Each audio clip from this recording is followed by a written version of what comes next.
Vasudevaya. Om Namo Bhagavate Vasudevaya. Om Namo Bhagavate Vasudevaya. Narayanam Namaskrityam Naram Chaiva Narottamam Devim Saraswatim Vyasam Tato Jayam Udiraet. Srinvatam Swakatha Krishna Punya Savana Kirtanaha Hridayantastaya Vadani Vidunati Suritsatam Ashtaprayesu Avaddesu Nityam Bhagavata Sevaya Bhagavati Uttam Sloke Bhakti Bhaviti Nashtiki Ukam Karoti Vachalam Pangu Langhayate Grimyatki Patamam Bande Sri Gururina Talinam Krishna Chaitanya Isaram Paramananda Madhavam. Hare Krishna everyone. Today's chapter Srimad Bhagavatam, Canto 4, Chapter 24, Text 18, and this particular chapter is called Chanting the Song sung by Lord Shiva. Atma Ramopi Yastasya Lokakalpasya Radhase Saktya Yukta Vicharati Ghoraya Bhagavan Bhavaha Atma Ramopi Yastasya Lokakalpasya Radhase Saktya Yukto Vicharati Ghoraya Bhagavan Bhavaha Atma Ramopi Yastasya Lokakalpasya Radhase Saktya Yukta Vicharati Ghoraya Bhagavan Bhavaha. Translation by Divine Gesula Prabhupada. Prabhupada ki Jai. Lord Shiva, the most powerful demigod, second only to Lord Vishnu, is self-sufficient. Although he has nothing to aspire for in the material world, for the benefit of those in the material world, he is always busily engaged everywhere and is accompanied by his dangerous energies like Goddess Kali and Goddess Durga. Purport: Lord Shiva is known as the greatest devotee of the Supreme Personality of Godhead. He is known as the best of all types of Vaishnavas. Vaishnavanam Yatha Sambhu. Consequently, Lord Shiva has a Vaishnava Sampradaya, the disciplic succession known as the Ruddha Sampradaya. Just as there is a Brahma Sampradaya coming directly from Lord Brahma, the Ruddha Sampradaya comes directly from Lord Shiva. Lord Shiva is one of the 12 great personalities as stated in Srimad Bhagavatam. Swayambhur Narada Sambhu Kumara Kapila Manu Prahalada Janaka Bhisma Balid Vaisyaksi Vayam. These 12 great authorities in preaching God consciousness. The name Sambhu means Lord Shiva. His disciple succession is also known as the Vishnu Swami Sampradaya, and current Vishnu Swami Sampradaya is known as the Vallabha Sampradaya. The current Brahma Sampradaya is known as the Madhava Gaudiya Sampradaya. Even though Lord Shiva appeared to preach Mayavad philosophy at the end of his pastimes in the form of a Sankaracharya, he preached the Vaishnava philosophy. Bhaja Govindam, Bhaja Govindam, Bhaja Govindam, Muramate. He stressed worshipping Lord Krishna or Govinda 3 times in this verse and especially warned his followers that they will not possibly achieve deliverance or mukti simply by word jugglery and grammatical puzzles. If one is actually serious to attain mukti, he must worship Lord Krishna. That is Sripad Sankaracharya's last instruction. Herein, it is mentioned that Lord Shiva is always accompanied by his material energy, Satya Ghoraya, material energy, Goddess Durga or Goddess Kali.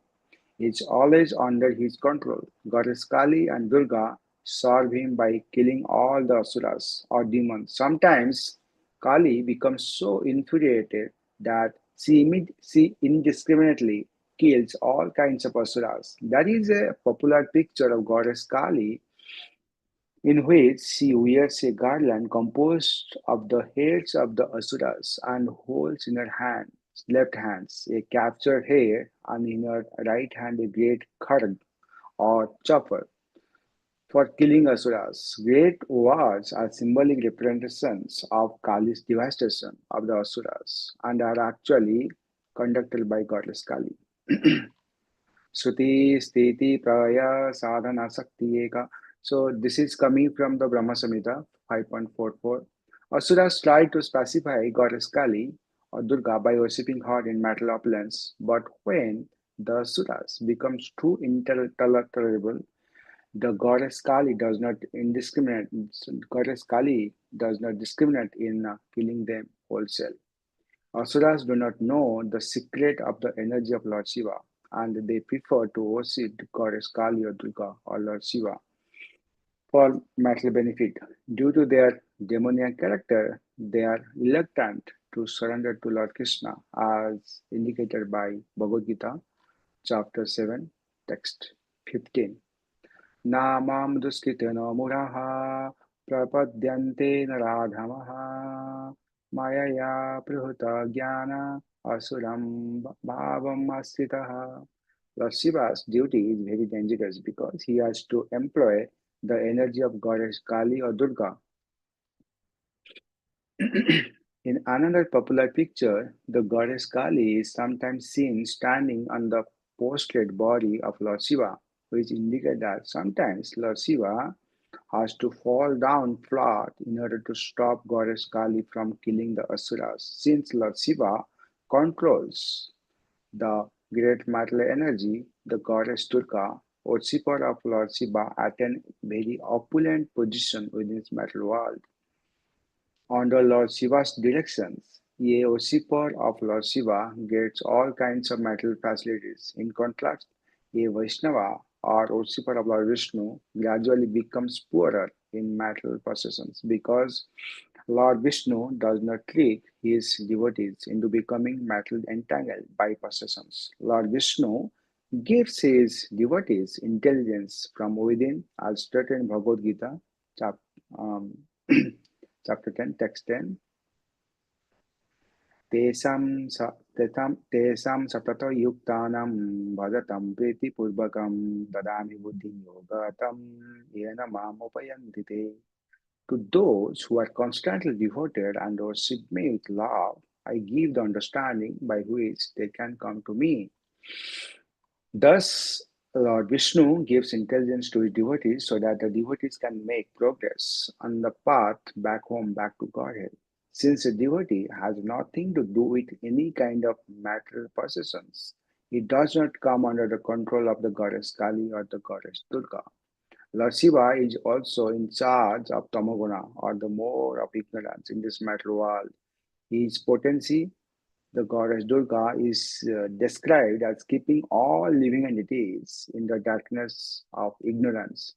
Ya Devi Sarvabhutesu Nidra Rupena Samstita.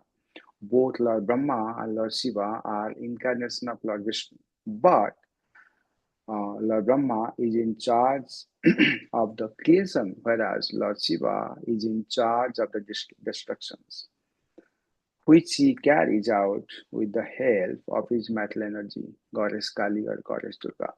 Thus, in this verse, Lord Shiva is described as being accompanied by dangerous potencies, Satya Ghoraya, and this is the actual position of Lord Shiva.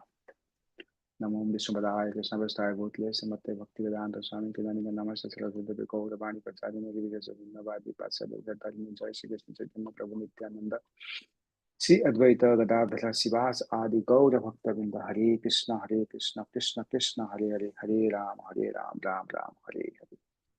Hare Krishna everyone. Thanks for joining and giving me the opportunity to speak on this verse of Srimad Bhagavatam.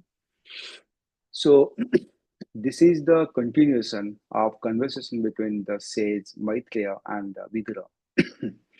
So in answer to question to Vidura, Vidura asked a question about how the Prachetas met Lord Shiva. The Prachetas, by childhood, attracted for the Supreme Personality of Godhead, and they were on their way to perform austerities to please the Lord Vishnu.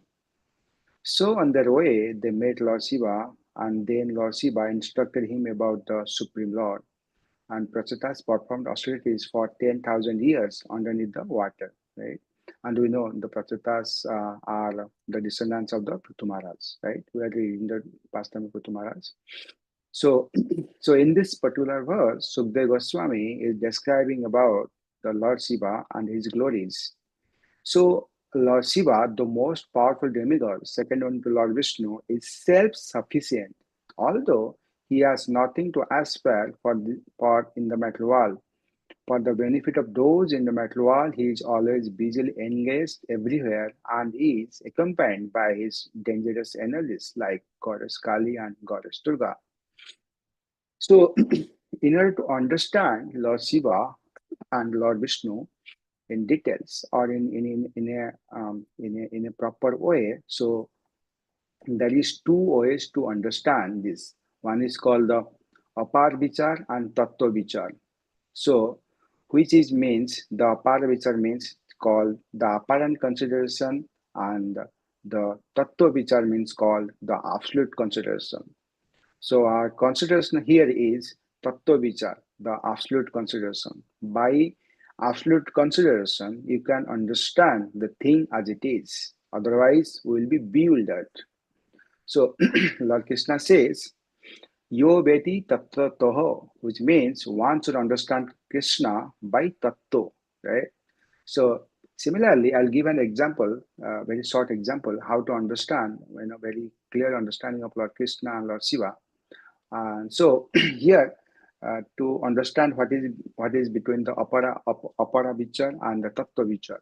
So here I'm going to give an examples of Yudhishthira Maharaj. So as you know, the story of Yudhishthira Maharaj comes in the Mahabharata. Like when the four brothers went to drink the water in the river, they all were killed, right? But so like the so the Yudhishthira Maharaj, what's called the name of the demigod, it was um, what's called Dharmaraj, and in the form of a kaka, you know. Or crow, he asked four questions to Yudhishthira Maharaj, and if you answer all these questions, then all of your brother will be alive. So to answer one of these questions, I'm not going so deep, but he said, "Who in this material world will be happy?" Right? To answer these questions, and Yudhishthira Maharaj said, he gave three answers to who in this material world are really happy. So one is called, Yudhishthira Maharaj said, who came from work and just eat sag. And second answer that a person doesn't have a debt, then that person is happy. And third, he gives an answer, who lives in his own country and own houses, he is happy. So Yudhishthira Maharaj said that these three kinds of people are happy in this material world. But if the person has disease, will he be happy? No. So by looking at the answer, you might be think that Yudhishthira Maharaj's answer is incomplete, right? So because a person does not have a debt, which means in this material world, no one has any debt, right? Everyone are they have surrounded by many debts. So if you look at the apara vichar, the apparent consideration, it's incomplete. But in tattva vichar, the absolute consideration, it is complete and right, complete answer.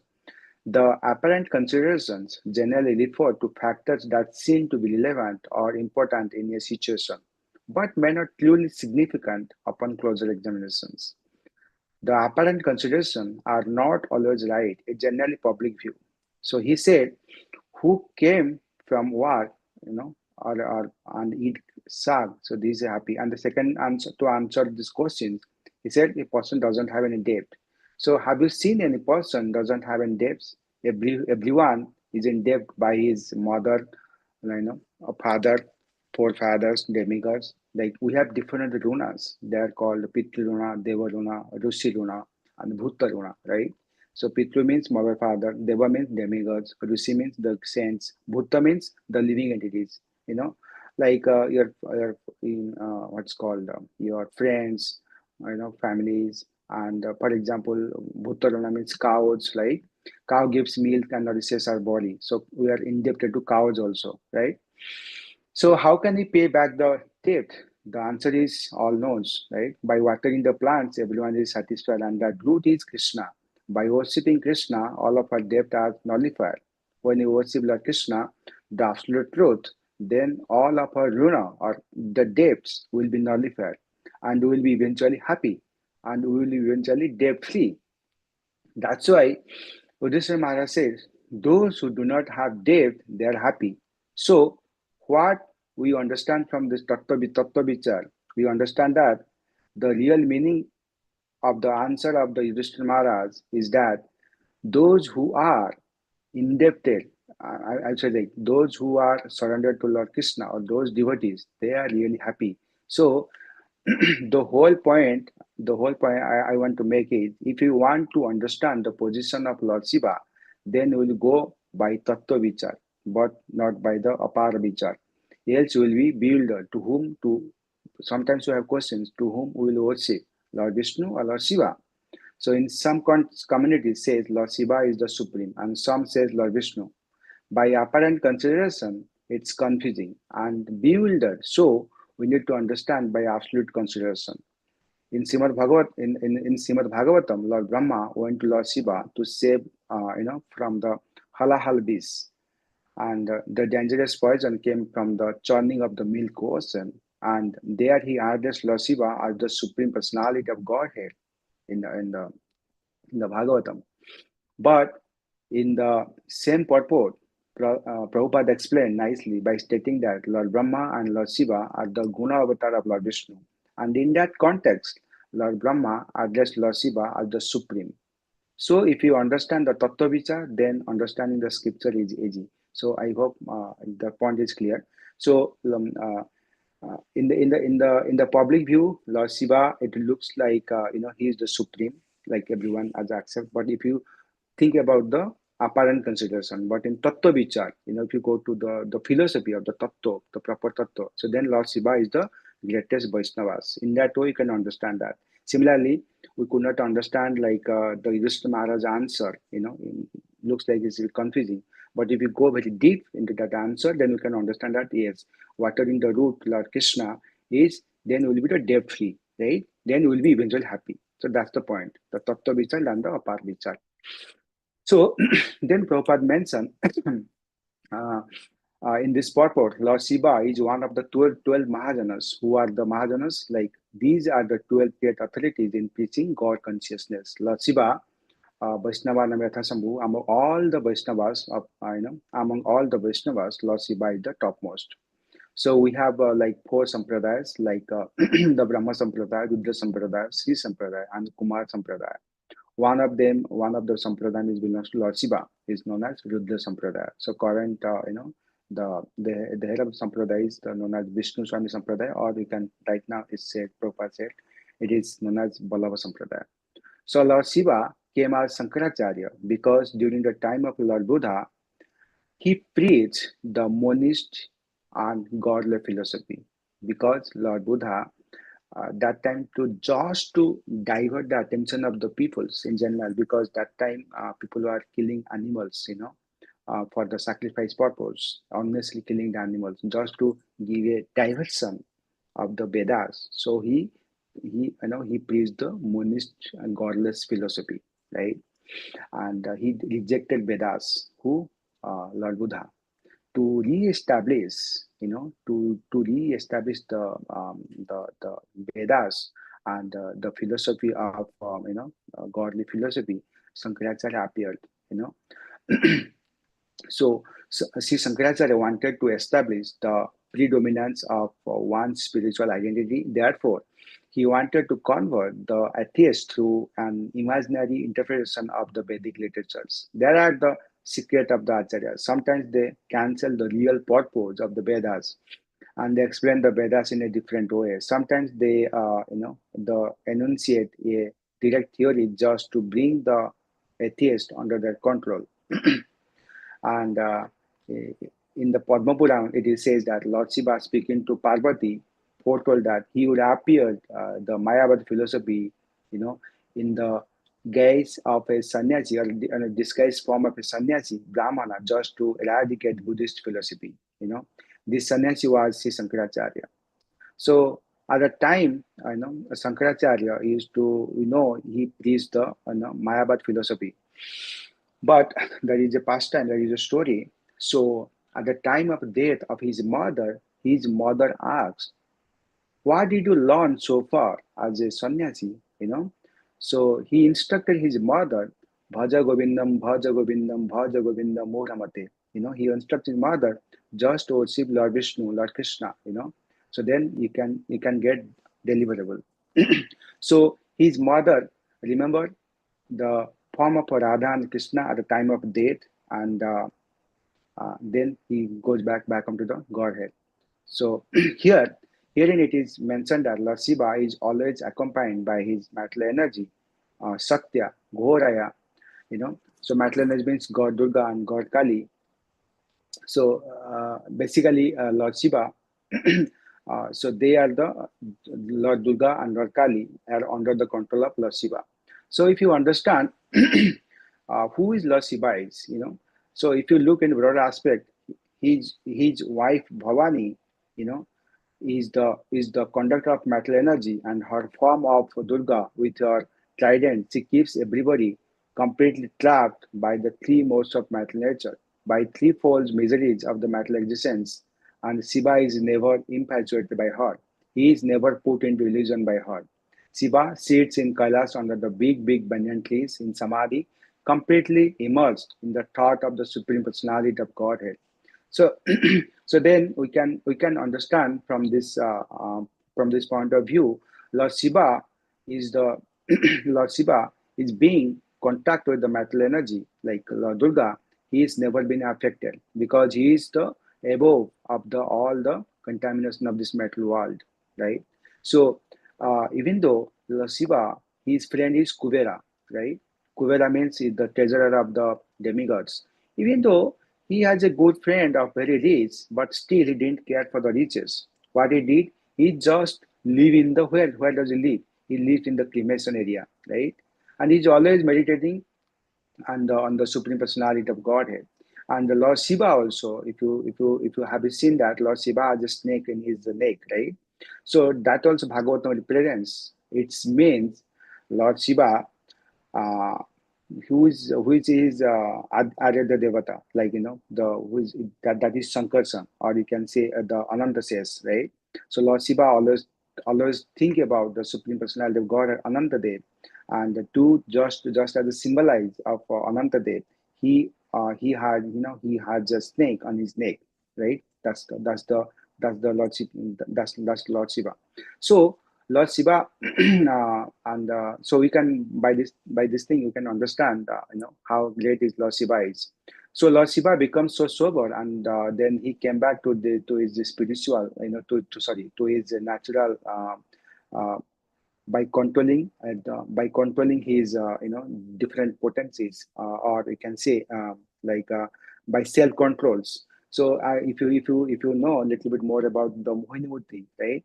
So during the time of the Mohinmurti, Lord Shiva ran behind Lord Vishnu, right? So, and then after, when he came to know about, that Mohini Murti is none other than Lord Vishnu, when Lord Vishnu appeared because Lord Vishnu in the form of Mohini Murti, and then immediately appeared as Lord Vishnu.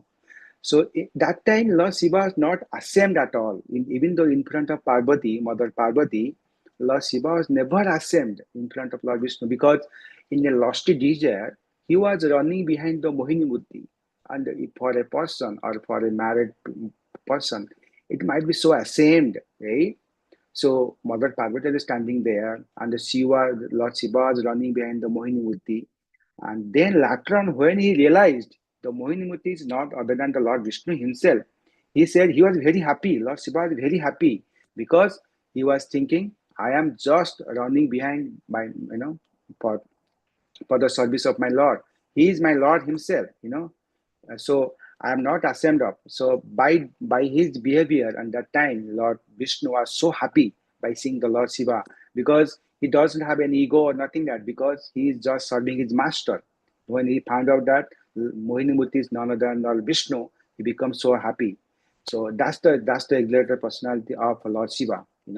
So with this note, I'll stop here, and thanks everyone for joining. Vancha kalpatarubhyasya kripa sindhu